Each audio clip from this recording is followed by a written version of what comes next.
మునుపు మనం ఎలా ఉన్నాం? దూరస్తులుగా ఉన్నాం. ఇప్పుడు మనం క్రీస్తు రక్తం ద్వారా మనం ఆయనతో కడగబడిన తర్వాత మనం ఎలా ఉన్నాం? సమీపముగా ఉన్నాం. సమీపముగా ఉండాలి. దూరంగా ఉండకూడదు. దూరంగా పారిపోకూడదు. దేవుని సన్నిధి అంటే దూరం అయిపోవటం, దూరంగా ఉంటాం. దూరంగా ఉండేది ఎవరంటే పాపము చేసేవారు,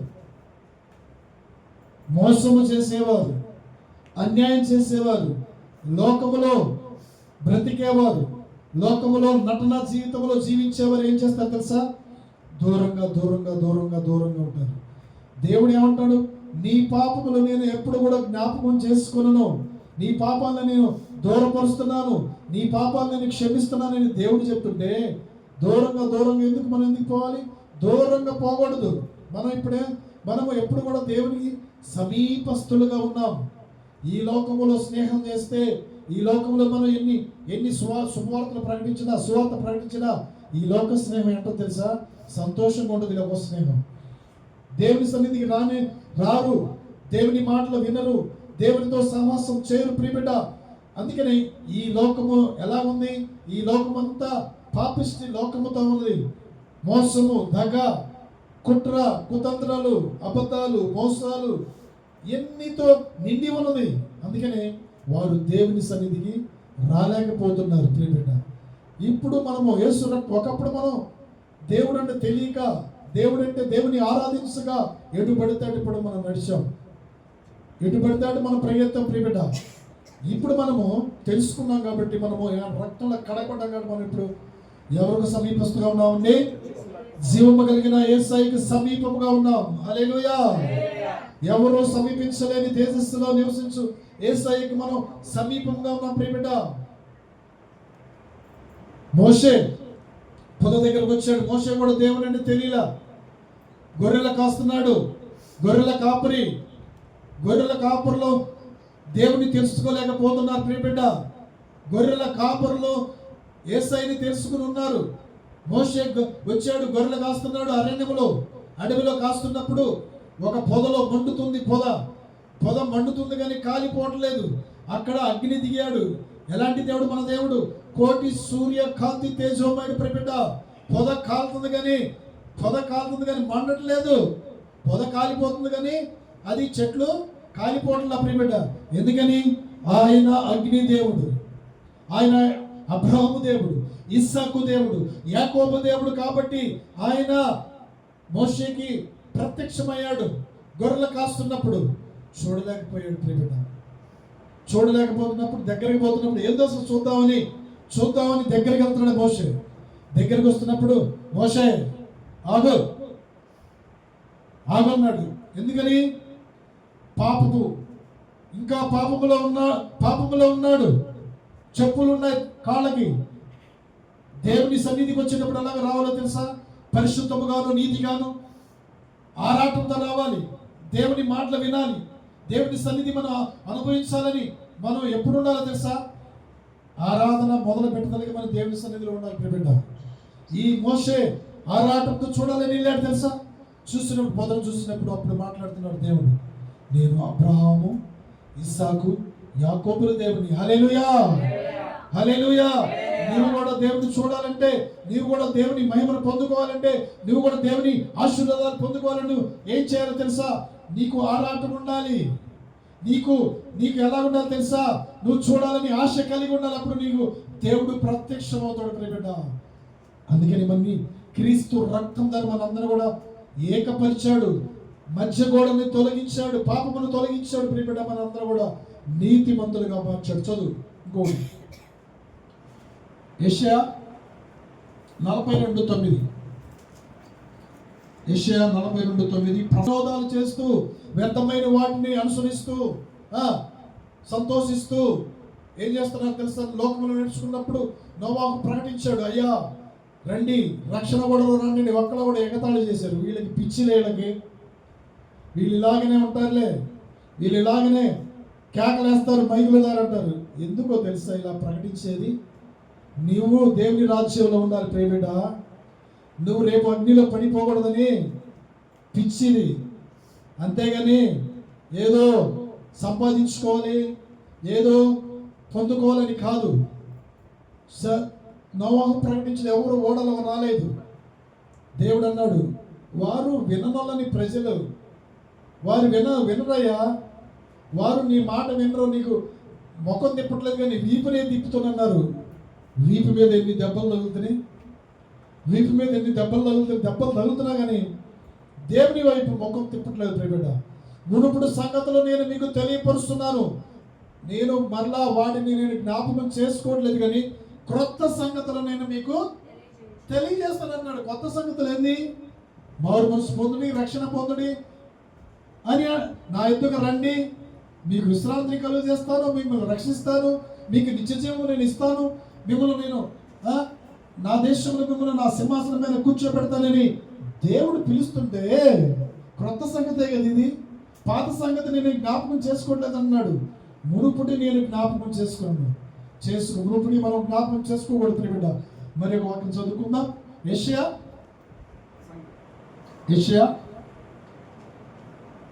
43:18 త్వరగా. ప్రసంగి మునుపటి వాటిని జ్ఞాపకం చేసుకొనుడి, మునుపటి వాటిని జ్ఞాపకం చేసుకొనుడి కాదు అనలేదు, చదువు. మునుపటి వాటిని జ్ఞాపకం చేసుకొనుడి, అది పూర్వకాలపు సంగతులను తలంచుకొనుడి. మునుపటి వాటిని జ్ఞాపకం చేసుకోవద్దు, పూర్వకాలపు సంగతులు తెలుసుకోకూడదు. పూర్వకాల సంగతులు, అమ్మో మా తల్లిదండ్రులు మా తాత ముత్తాట్లు అది చేశారుగా, మా తాత ముత్తాట్లు ఆచారం పాటించారు, నేను అదే చేస్తాను. ఏం నువ్వు చేసేది తెలుసుకో. మునుపుడు సంగతులు నీకు తెలియపరుస్తున్నాను అంటాడు దేవుడు తన దాసుల ద్వారా. ఈరోజు మునుపుడు సంగతులు ఏంది? నువ్వు తెలియక చేసావు, తెలియక పరిగెత్తావు, తెలియక అటు ఇటు పరిగెత్తావు. మన తాత ముత్తాలు చేసి తెలియక చేసేవాడు అంతే. ప్రియ దేవుని బిడ్డ, తెలియక చేసిన వాటికి క్షమాపణ ఉంటుంది కానీ తెలిసి చేసిన వాటికి క్షమాపణ ఉండదు. దేవుడు దాసుల ద్వారా ప్రకటిస్తున్న ప్రియ బిడ్డ, మునుపటి మీరు జ్ఞాపకం చేసుకోకూడదు. మునుపటి సంగతులు మనం జ్ఞాపకం చేసుకోవచ్చా? నువ్వు అలాగ నన్ను ఇలాగన్నావు, నువ్వు అలాగ చేసావు, నువ్వు నాతో ఇలాగ మాట్లాడావు, నువ్వు నాతో నా మీద ఇలాగ పగబెట్టుకున్నావు, నేను ఇది ఇచ్చాను, నేను ఎందుకు ఇవ్వలేదు. ఈ మునుపటి వద్దు. నేను జ్ఞాపకం చేసుకోవట్లేదు, మీరెందుకు జ్ఞాపకం చేసుకుంటున్నారు? ఈరోజు దేవుడు సెలవిస్తున్నారు ప్రియబిడ్డ. హల్లెలూయా, హల్లెలూయా.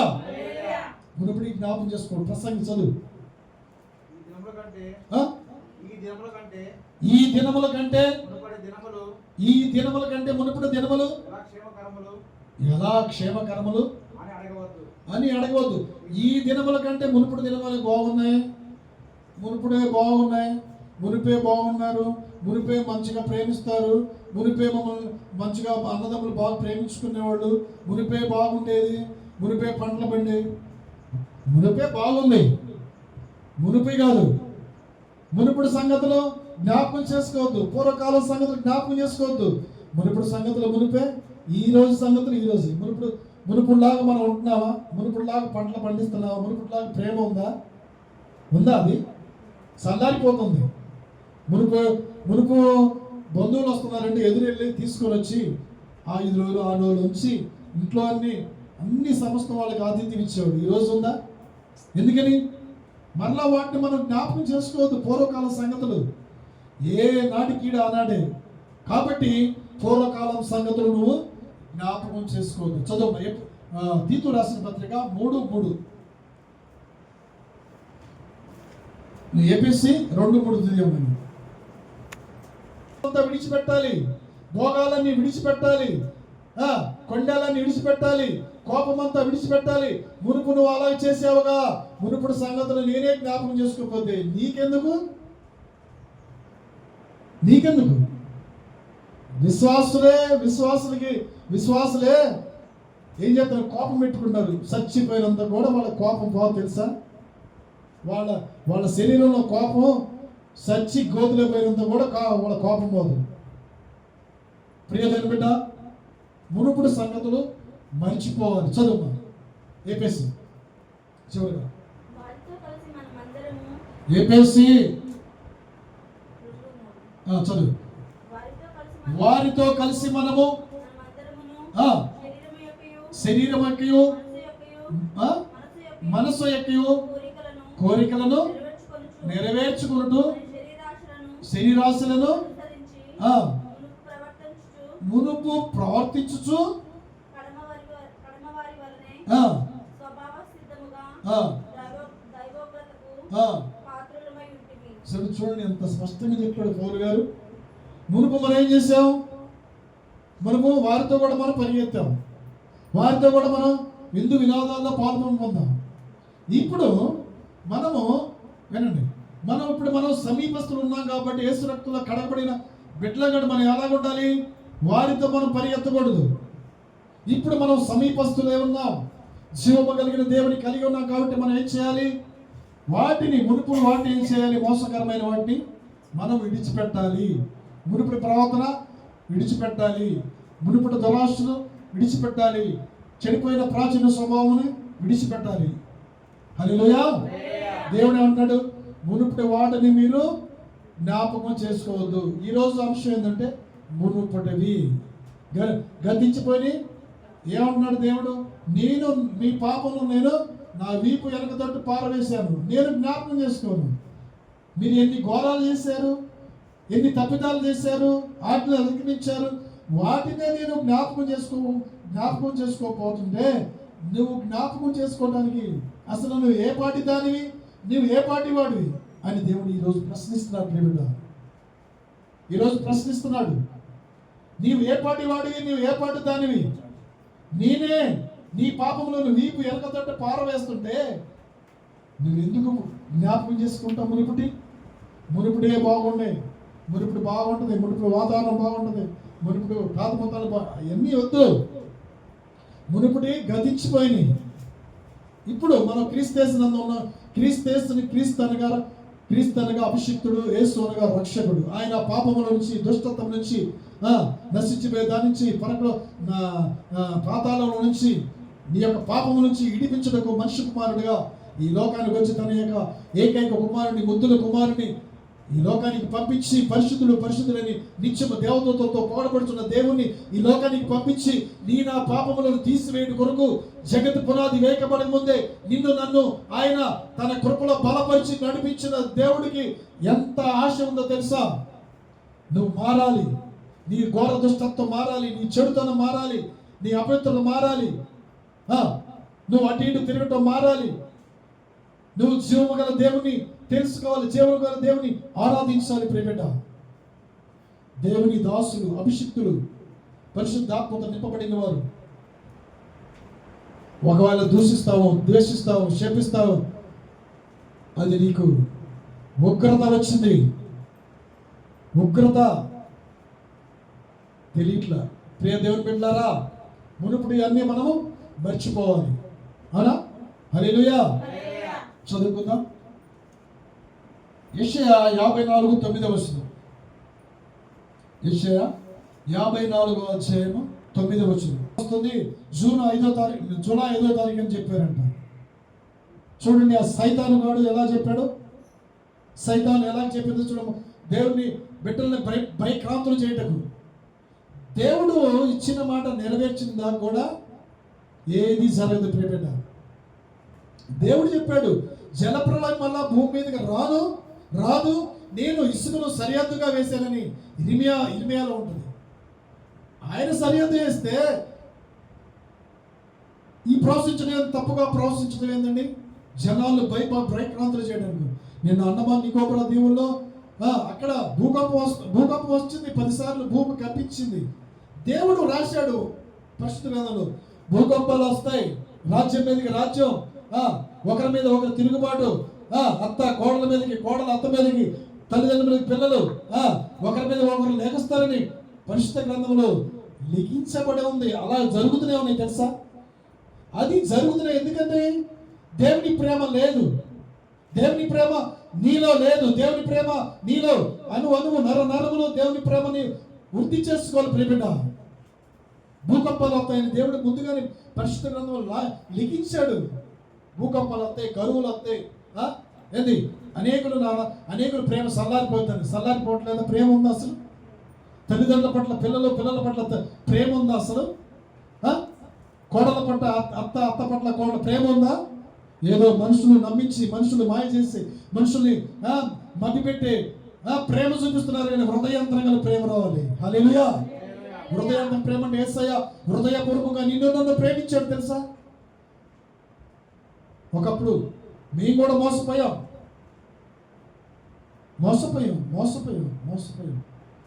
ఈ లోకంలో మోసపోయాం. గొప్ప దేవుడు తెలుసుకున్నాం. దేవుడు మాట్లాడాడు, నా కుమారుడా నా యొక్క సువార్తను ప్రకటించు, నా సేవ చేయని దేవుడు అభిషేకించాడు. అందుకే ఇక్కడ సిద్ధపరిచాడు దేవుడు. హల్లెలూయా. దేవుడు ఏర్పరచుకున్న వారి మీద నిందలు ఎవరు మోపే ప్రసక్తి లేదు. దేవుడు అభిషేకించిన వారిని ముట్టినవాడు నా కనుగుటి. దేవుడు కనుగుటి ముడితే దేవుని యొక్క కనుగుట్లు ఎలా ఉంటాయండి? అగ్ని నేత్రములు కలిగిన వాడు. అగ్ని నేత్రములు కలిగిన వాడు, అపరంజి పాదములు పోలిన వాడు.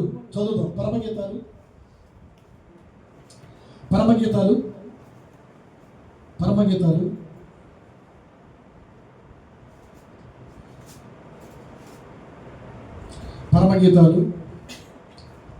5వ అధ్యాయము 10వ వచనం. గుర్తించదగిన వాడు నా ప్రియుడు. మన ప్రియుడు ఎవరండి? యేసయ్య. హల్లెలూయా. ప్రియుడు అనగా ప్రియుడు అనగా మనం ఎవరినైతే ఎక్కువగా ప్రేమిస్తామో వారే మనకి ప్రియులు. మనం దేవుని ప్రేమించాలి, దేవునికి ఆరాధించాలి. ప్రియుడ యేసు ప్రభువు చనిపోయి 3వ దినం లేచాడు. ఆయన జీవం ఉంది కాబట్టి ఆయన ఆరాధనకి ఏకుడు, స్తుతికి పాత్రుడు. హల్లెలూయా. మనము క్రీస్తునికి, చనిపోయిన క్రీస్తు మరలా లేచిన దేవుని మనం ప్రకటిస్తున్నాం. హల్లెలూయా. దేవుని నామమున మహిమ కలుగును గాక. కాబట్టి మనం మునుపటిని మర్చిపోవాలి. దేవుడే మరలా జల ప్రళయముని నేను భూమి మీదకి రానేను, మీరు భయపడవద్దు, ఎవరి మాటలు మీరు నమ్మవద్దు. నిన్న ప్రవచించారు. తెలివి ఉందా, తెలివి లేదా? మళ్ళీ ఎన్నో సంవత్సరాలు ఉన్నాయంట అండమాన్ నికోబార్ దీవుల్లో. ఏదైనా వచ్చిందా? జూలై 5వ తారీఖు వచ్చిందా? ప్రళయం వచ్చిందన్నా? తప్పుడు ప్రవచనం కదా. తప్పుడు ప్రవచనాలు ప్రవచించే వారిని ఏమన్నాడు తెలుసా దేవుడు? తప్పుడు ప్రవచనాలు ప్రవర్తిస్తారు, గొడుగుతుంటారు.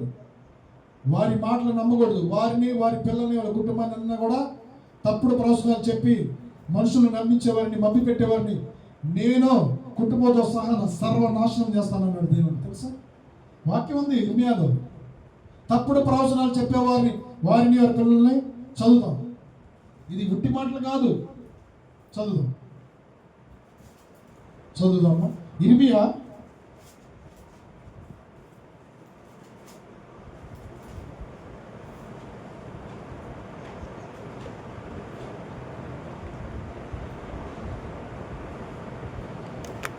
'ఉంటాడు ఊరుకోడు. ఏమన్నాడు?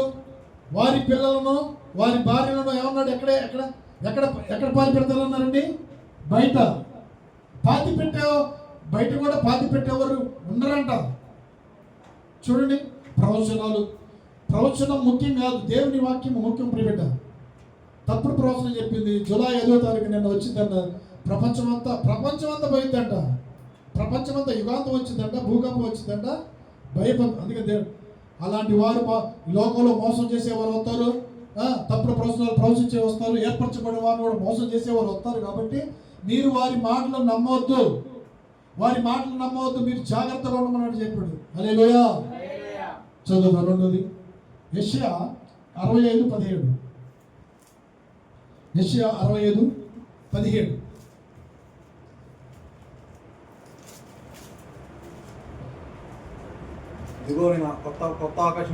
ఇదిగో నేను కొత్త ఆకాశమును కొత్త భూమిని సృజించుచున్నాను, మునుపటివి మరువబడును, జ్ఞాపకం రావు.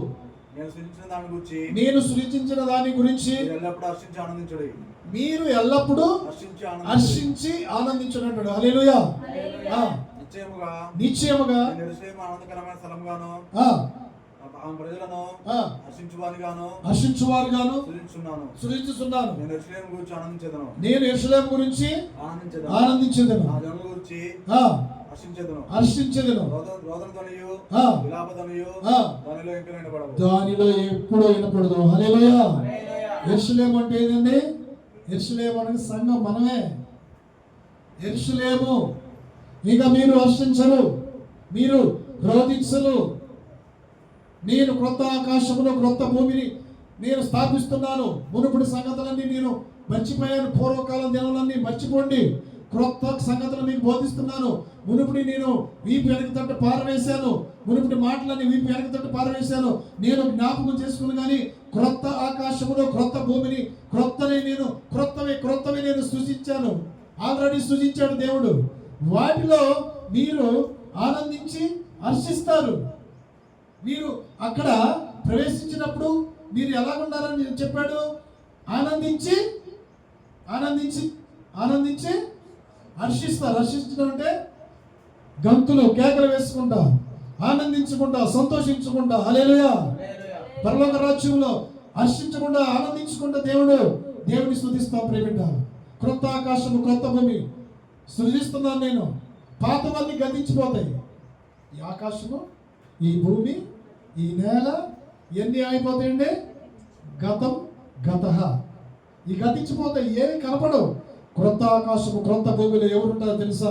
దేవుని విశ్వసించి యేసుక్రీస్తును అంగీకరించి యేసుక్రీస్తు నామములో రక్షణ తీసుకొని పరిశుద్ధమైన జీవితం మేలిని సాక్షులుగా ఆయన సాక్షులుగా ఉన్నవారు ఆయన యొక్క పరిశుద్ధ పట్టణంలో నీతిమంతులుగా సూర్యుడు తేజలుతారు. హల్లెలూయా, హల్లెలూయా.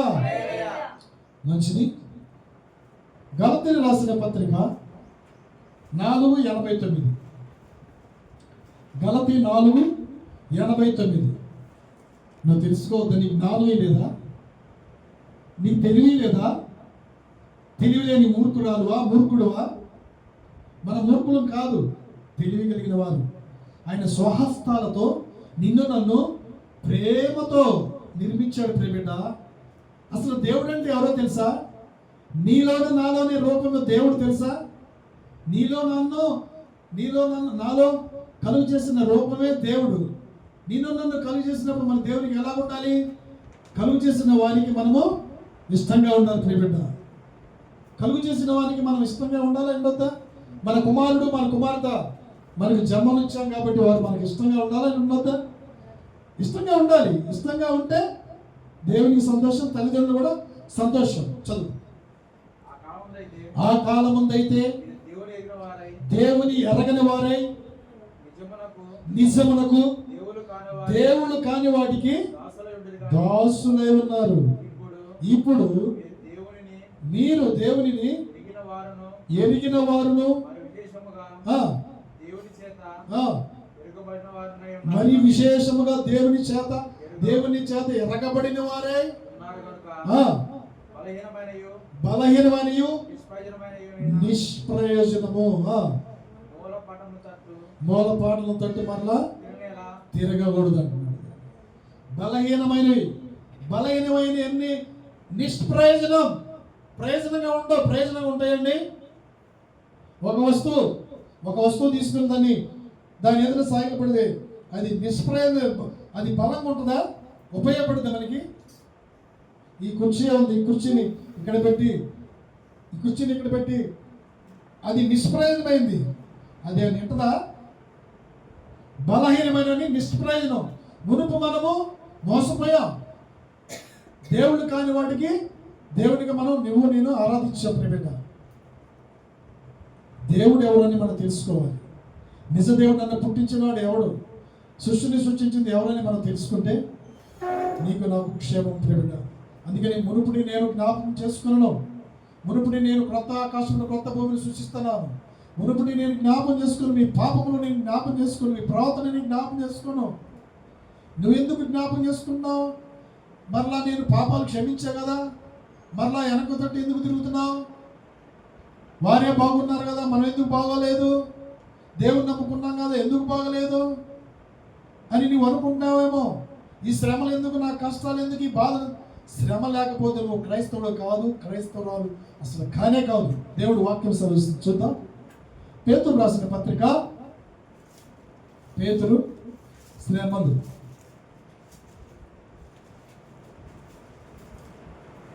పేతురు రాసిన పత్రిక,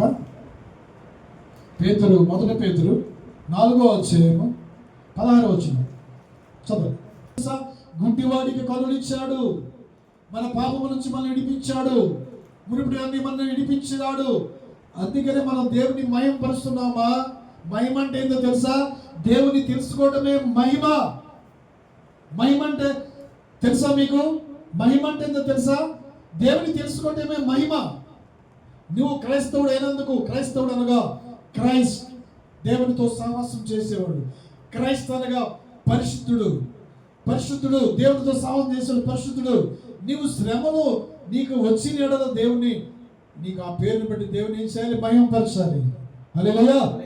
అంతేగాని శ్రమలో కృంగిపోకూడదు, బాధల్లో నెమ్మది లేకుండా ఉండకూడదు. అందుకని శ్రమ దినమున నువ్వు కృంగిన ఎడల నువ్వు చేతగాని దానివి అవుతావు, నువ్వు చేతగాని వాడు అవుతావు అని దేవుడు సామెతలో మాట్లాడుతున్నట్టు. శ్రమ దినంలో మనం కృంగిపోకూడదు. శ్రమల్లో మనం ఏం చేస్తానన్నాడు దేవుడు? సువర్ణంగా మారుస్తాడు. హల్లెలూయా, హల్లెలూయా, హల్లెలూయా, హల్లెలూయా, హల్లెలూయా. అందుకని మనం పాడబడుతున్నాం కదా,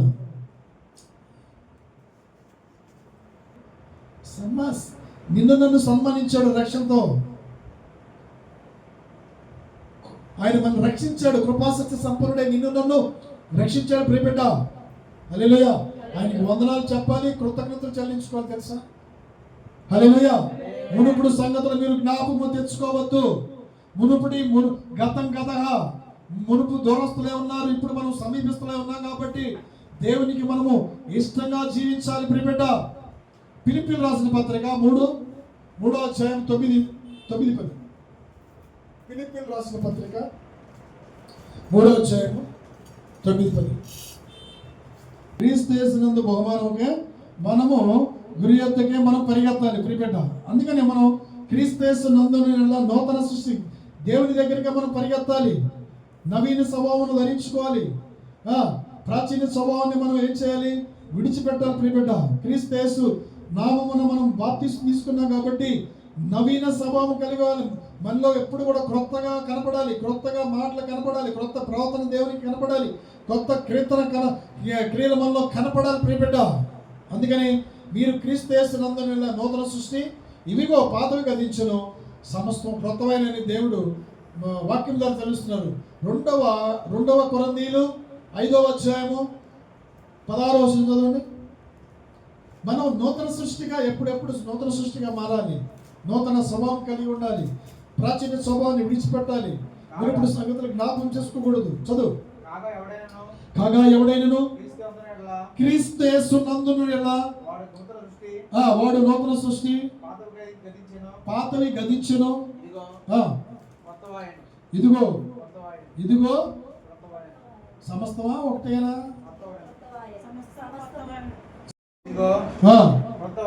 ఇవిగో క్రొత్తవి సమస్తమేమైనవి.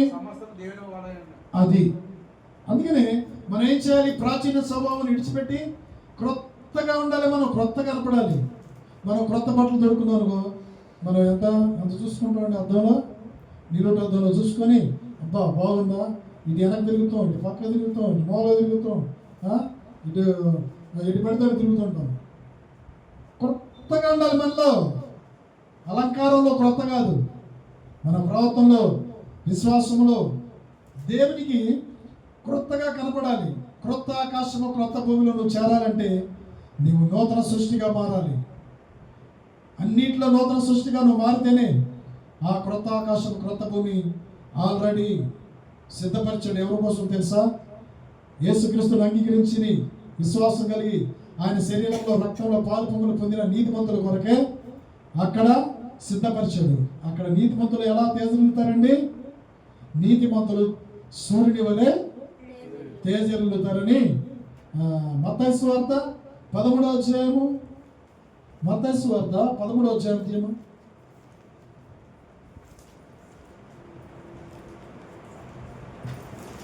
13వ అధ్యాయము.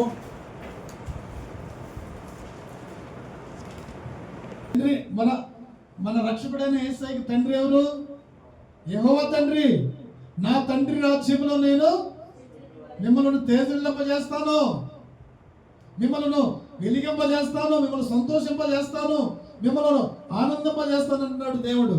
చూడండి, నీతిమంతులు దేవుని రాజ్యంలో తేజరిల్లుతారు. నీతిమంతులు అనగా దేవుని యందు విశ్వాసము కలిగి అంగీకరించి దేవుని కొరకు బ్రతికేవారే నీతిమంతులు. ఆయనే నీతిమంతుడు యేసయ్య. ఆయనలో ఏ పాపము లేదు. యేసయ్య మనందరి కొరకు పాపము ప్రాణం పెట్టాడు. ఆఖరి రక్త పట్టు వరకు నిన్ను నన్ను ప్రేమించారు ప్రియబిడ్డ. హల్లెలూయా. అందుకని నీతిమంతులు అంటే ఎవరు? ధనవంతుడా? బాగా అందంగా ఉన్నోళ్ళ? అంతస్తులు ఉన్నోళ్ళ? రోజు బాగా సంపాదించేవాళ్ళ? మోసం చేసేవాళ్ళ? అబద్ధాలు చేసి చెప్పేవాళ్ళ?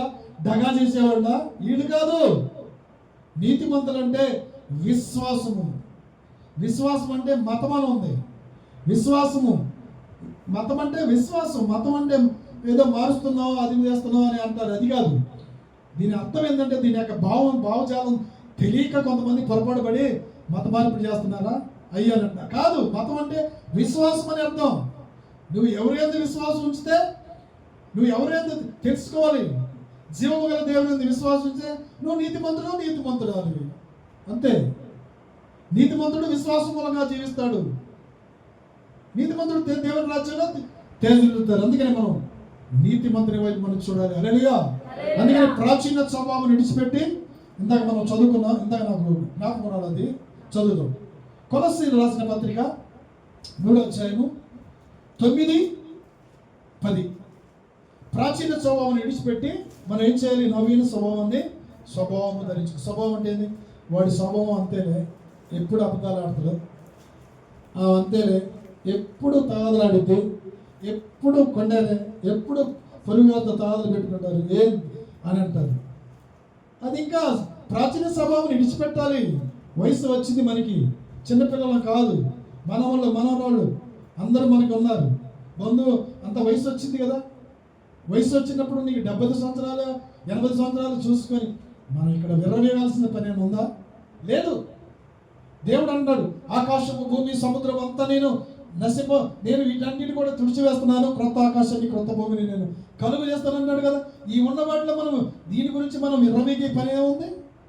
దీని గురించి అహంకారంగా మనం మాట్లాడేది ఏముంది? ఏది లేదు ప్రియబిడ్డ. దేవుని దాసులు ప్రకటిస్తున్నారు. నీవు తెలుసుకో, నువ్వు ఇకనైనా తెలుసుకో. మోషే గొర్రెల కాపరి తెలుసుకున్నాడు. మోషేని బహుబలంగా వాడుకున్నాడు. నీ కుటుంబాన్ని, నీ పిల్లల్ని వాడుకోవాలనుకుంటున్నాడు. దేవునికి విరోధంగా నువ్వు లేకవద్దు, దేవునికి విరోధంగా నువ్వు మాట్లాడవద్దు. హల్లెలూయా. రీకబా, నువ్వు మాట్లాడవద్దని దేవుడు ఈరోజు దేవుని పరిశుద్ధాత్మ ద్వారా సెలవిస్తున్నాడు ప్రియబిడ్డ. హల్లెలూయా. హల్లెలూయా. చదువు. ఏలైనగా ప్రాచీన స్వభావమును ప్రాచీన స్వభావము దాని క్రియలతో కూడా మీరు పరిత్యజించి జ్ఞానము కలుగు నిమిత్తము దానిని సృష్టించిన వాని పోలిక చొప్పున నూతన పరచబడుచున్న నవీన స్వభావమును ధరించుకొని ఉన్నారు. హల్లెలూయా. ఒకప్పుడు మనం ఏం చేసామండి? మన కోపము, ఆగ్రహము, దుష్టత్వము, దూషణ, బూతులు, నోటి నుంచి బూతులు మాట్లాడాం. ఇప్పుడు కూడా మాట్లాడుతూనే ఉన్నాం. ఎందుకని? మనం బలహీన అవుతున్నాం. దేవుని మనం తెలుసుకున్న భయం ఉంటే ఎవరు మాట్లాడరండి. భయం ఉంటే ఎవరు కూడా కోపం పుట్టించరు. భయం ఉంటే చెడు మార్గంలో నడుచుకోరు. ఇప్పుడు నేను నూతన సృష్టిగా మారాను కదా, ప్రాచీన స్వభావాన్ని విడిచిపెట్టాను కదా, నవీన స్వభావాన్ని ధరించుకోమని చెప్తున్నాడు కదా దేవుడు. నా ఎందుంటే నువ్వు నూతన సృష్టివి కదా, నా రాజ్యంలో నువ్వు సూర్యుడు తేజగలుగుతావు కదా అని దేవుడు వాక్యం సెలవిస్తుంటే మనం ఆ వాక్యాన్ని వీపు తట్టు వేస్తున్నావా? వేయొద్దు.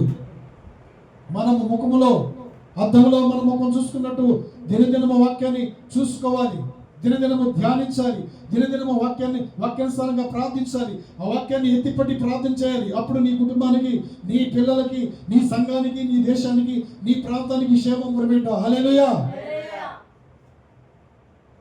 హల్లెలూయా. హల్లెలూయా. దేవుడు ఆల్రెడీ క్రొత్త ఆకాశాన్ని, క్రొత్త భూమిని సిద్ధపరిచాడు. నేను వెళ్తున్నాను, క్రొత్త భూమిని, క్రొత్త ఆకాశాన్ని మీకు సిద్ధపరచడానికి వెళ్తున్నాను. 12 గుమ్మముల పట్టణంలో మీరు సంతోషముగా, ఆనందంగా, ఆకలి ఉండదు, దప్పిక ఉండదు. అక్కడ జీవనదిని నేను ప్రవహింపజేస్తున్నాను. ఆ నది నీళ్ళు మీరు త్రాగుతారు, మీకు దప్పిక ఉండదు.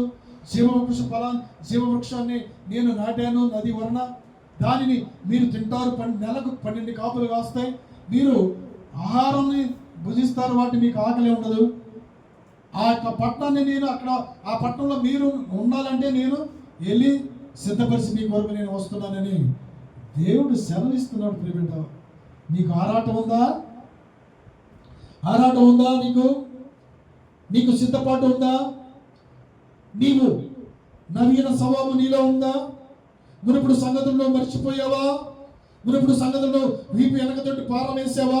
ఇంకా ఏ జ్ఞాపకం చేసుకుంటున్నావా? ఇంకా ఆ పాపాన్ని జ్ఞాపకం చేసుకుంటున్నావా? ఇంకా ఆ నడవడిలో జ్ఞాపకం చేసుకుంటున్నావా? ఇంకా ఆ ప్రవర్తనను జ్ఞాపకం చేసుకుంటున్నావా? వద్దు, దేవుడు వద్దని చెప్తున్నాడు. హల్లెలూయా, స్తోత్రం. దాన్ని విడిచిపెట్టు. నీకు క్షేమము, నీకు లాభకరము, నీకు ఆశీర్వాదం ప్రియబిడ్డ. వద్దు, నవీన స్వభావాన్ని ధరించుకో. నేను ప్రేమామయుని, దయామయుని, కరుణామయుని, నా స్వభావంలో రావాలి. అప్పుడు నా రాజ్యంలో నీవు ఆ పండిన గుమ్మల ముత్యముల ఆ యొక్క పట్టణంలో ఆ సూర్యుడు చంద్రుని రాజ్యములో నీవు సూర్యుని వలె తేజరిల్లుతావు. హల్లెలూయా. సూర్యుని వలె నువ్వు తేజరిల్లుతావు. నువ్వు తేజరిల్లాలంటే పాతవన్నీ గతించిపోవాలి, మునుపుడవన్నీ మర్చిపోవాలి. మునుపుడన్ని నీకు వెనకదంటే పారవేయాలి. వేసాడు. మునుపుడన్ని మన పాపాలన్నీ క్షమించాడు. మనం కూడా క్షమించేవారిగా ఉండాలి. ఈరోజు నిన్ను హెచ్చరిస్తున్నాడు, ఈరోజు నీకు ఉపదేశం చేస్తున్నాడు, ఈరోజు నీకు బోధిస్తున్నాడు దేవుడు. తెలుసుకో ప్రియబిడ్డ, ఎన్ని సంవత్సరాలు మన మందిరానికి వస్తున్నాం, దేవుని బలలో పలుపు పొందుకున్నాం. మనలో మార్పు ఉండాలి, మార్పు చెందాలి. మార్పు చెందితేనే తప్ప నా రాజ్యంలో నువ్వు ప్రవేశించలేవని దేవుడు వాక్యం సెలవిస్తుంది. ప్రియబిడ్డ, చదువుదాం. మత్తాయి 18వ అధ్యాయం 2వ వచనం చదవండి. మత్తాయి మార్పు కలిగితేనే తప్ప నా రాజ్యంలో ప్రవేశించలేరు అన్నాడు దేవుడు. ఫస్ట్ అంశం ఏంటి? నేను క్రొత్త ఆకాశాన్ని కొత్త భూమిని సృష్టించాను, అక్కడ నీతిమంతులే తేజరిల్లుతారని ఫస్ట్ అంశం.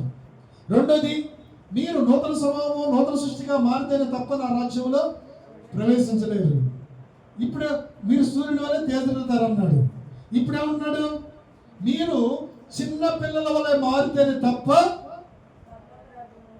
పరలోక రాజ్యములో నువ్వు సమీపించలేవు. ఎవరు సమీపించిన స్థలములలో నువ్వు వెళ్ళాలి, క్షేమకరమైన స్థలంలో నువ్వు ఉండాలి. అప్పుడు నువ్వు క్షేమముగా ఉంటావు, అప్పుడు నీకు నెమ్మది ఉంటుంది, అప్పుడు నువ్వు సుఖంగా సంతోషంగా జీవిస్తావు ప్రియబిడ్డ. హల్లెలూయా. యోహాను సువార్త 14 చివరగా 14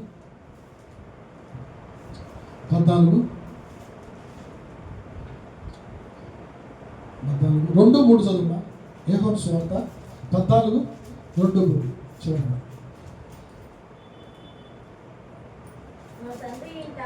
నా తండ్రి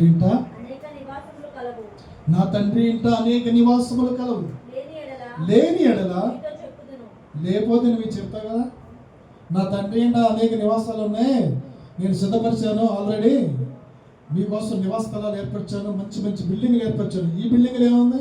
ఈ బిల్డింగ్లు కొద్దిగా భూకంపం అవుతాయి, మొత్తం రాలిపోతాయి. వీటిని చూసుకొని మనం ముసిపోకూడదు. వీటిని చూసుకొని మనం ఇదే పరలోకం, నా ఇల్లే పరలోకం అని మనం మురిచిపోకూడదు. ఈ క్షణకాలంలో మర్చిపోయి కనుమరుగైపోయి వీటిని నువ్వు సంతోషపడద్దు. వీటిని గురించి నువ్వు సంతోషపడద్దు. నేను మీకు తెలియపరుస్తున్నాను, నా తండ్రి ఇంట అనేక నివాసములు కలవు. వాటిలో మీరు నివాసం చేయాలంటే, ఆ యొక్క గృహాల్లో నీవు నివాసం చేయాలంటే నీకు నేను సిద్ధపరచడానికి వెళ్తున్నా. చదవమ్మా. సిద్ధపరచుటకు వెళ్ళుచున్నాను, నేనుండు స్థలములలో మీరు ఉండులాగున మరలా వచ్చి నా యొద్ద నుండుటకు మిమ్మల్ని తీసుకొని పోదును. నేను ఎన్నుస్తున్న స్థలమునకు మార్గము మీకు తెలియనని మార్గం తెలియదు. ఆయన వెళ్ళే మార్గం ఏంటండి? ఆయన వెళ్ళే మార్గం ఏంటండి? పరలోక మార్గం. ఆయన వెళ్తున్నాడు, శిష్యులకు చెప్పి అవరోహణమయ్యాడు. దేవుడు ఆకాశానికి ఎందుకు వెళ్ళాడు? పరలోక ఆకాశం, మధ్యాకాశం, పైన ఆకాశం, 3 ఆకాశాలు ఉంటాయి. 3వ ఆకాశము పరలోకము. ఆ పరలోకంలోకి వెళ్ళిపోయాడు. ఎందుకు తెలుసా? నిన్ను నన్ను ఆ స్థలంలో ఉండుటకు, నిన్ను నన్ను ఆ స్థలంలో నివాసం చేయుటకు. ఆ స్థలంలో ఆకలి ఉండదు, దప్పిక ఉండదు, ఎల్లప్పుడూ ప్రేమించుకుంటుంటాం, ఎల్లప్పుడూ దేవుని ఆరాధిస్తాం. చీకటి ఉండదు, చంద్రుడు ఉండడు, అక్కడ సూర్యుడు ఉండడు. ఎప్పుడు యేసు ప్రభువే నిత్యము వెలుగుతూ ఉంటాడు. హల్లెలూయా. యేసుక్రీస్తు రక్షకుడు, గొప్ప దేవుడు, త్వరగా రానే ఉన్న దేవుడు నీ కొరకు నా కొరకు స్థలము సిద్ధపరిచాడు. పాతవన్నీ మనం వీపు తట్టి వెనక పారవేసుకుందాం. సముద్రంలో నేను అన్నాడు. మీకా 7వ అధ్యాయము సింహరసం చదువు. అగాధ సముద్రంలో పడవేస్తున్నాను నా దోషాలు. నీ యందు నేను జాలి పడుతున్నాను. ఇకనైనా నీవు నీ యందు నేను జాలి పడుతున్నాను. నేను జాలి కలిగిన దేవుడిని. నీ యందు నేను జాలి పడుతున్నాను. నేనే రక్షకుడిని, నేనే దేవుడిని. పాపము నుంచి విడిపిస్తాను, లోకం నుంచి రక్షిస్తాను. నేనుండే స్థలంలో మిమ్మల్ని సిద్ధపడతాను. ఈ లోకం శాశ్వతం కాదు, నువ్వు సంపాదించుకునే శాశ్వతం కాదు, నువ్వు ఉన్న ఇల్లు శాశ్వతం కాదు, నువ్వు ఉన్న స్థలము శాశ్వతం కాదు. ఇవన్నీ ఏది శాశ్వతం కాదు. శాశ్వతమైంది ఆయన ప్రేమ, శాశ్వతమైంది యేసు రాజ్యము. నువ్వు తెలుసుకుంటే ఇకనైనా తెలుసుకో ప్రియబిడ్డ. ఈ అంతర పరికంగారం నువ్వు ఉంటున్నావేమో, ఇకనైనా తెలుసుకో. దేవునికి విరోధమైన, మనుషులకు విరోధమైన విడిచిపెట్టు. ఈ లోకంలో ఏది శాశ్వతము కాదు, అశాశ్వతమైన. ఆయన ఉండే స్థలంలో నీవు నేను ఉండాలంటే రా, ఇదే అనుకూల సమయము. రండి. యేసుక్రీస్తు రక్షకుడు, గొప్ప దేవుడు, భూతిగతము నివాసులారా, మీరు వచ్చి నా మాటలు వినండి, నేర్చుకోండి అంటున్నారు. హల్లెలూయా. నేను మీ యందు జాలి పడుతున్నాను. అందరి ఎడల, సృష్టిలో ఉన్న ప్రతి ఒక్కరి ఎడల, దేవుని ఎరిగిన వారి పట్ల, దేవుని ఎరగని వారి పట్ల ఏమంటున్నాడు దేవుడు? నేను మీ యందు జాలి పడుతున్నాను. మీ దోషాలు నేను తీసివేస్తాను, మీ పాపాలు నేను కడిగి వేస్తాను, ఇంకా నేను జ్ఞాపకం చేసుకోను. నేను అగాధ సముద్రంలో పారవేస్తానన్నాడు దేవుడు. అగాధ సముద్రంలో పారవేస్తే పైకి వస్తుందండి? వచ్చిందేనా? అగాధ సముద్రంలో ఇక మీ పట్ల జాలి చూపిస్తున్నాడు. ఇకనైనా ఇక లోకం వైపు, పాపం వైపు చూడొద్దు. ప్రాచీన స్వభావం విడిచిపెట్టు. పూర్వకాల సంగతులు మర్చిపో. మన మీద నేరాలు, మోరాలు, గేరాలు మోపిన వారిని మర్చిపోదాం. ఇరుపు వెనకతోటి పారేద్దాం. యేసయ్య ఈపు వెనకతో పారైతే నువ్వు పారవేద్దా? అప్పుడు నువ్వు దేవుని రాజ్యములో తేజస్సులతో ప్రియబిడ్డ, నువ్వు దేవుని రాజ్యంలో తేజస్సులతో ప్రియబిడ్డ. హల్లెలూయా, హల్లెలూయా. నీవు దేవుని రాజ్యంలో తేజస్సులతో, మునుపటి సంగతులన్నీ మర్చిపోతే నువ్వు దేవుని రాజ్యంలో తేజస్సులతో. హల్లెలూయా. నవీన స్వభావమును ధరించుకుంటే దేవుని రాజ్యంలో తేజస్సులతో. హల్లెలూయా, హల్లెలూయా. మంచిది. దేవుడు పరిశుద్ధమైన వాక్కులని మనందరి వినికిలో పనిచి మన కుటుంబాలకి, మన పిల్లలకి, సంఘానికి, ఈ వాడలో ఉన్న ప్రతి ఒక్కరి కుటుంబాలని కాపాడి రక్షించి దీవించునుగాక. ఆమేన్. మంచిది.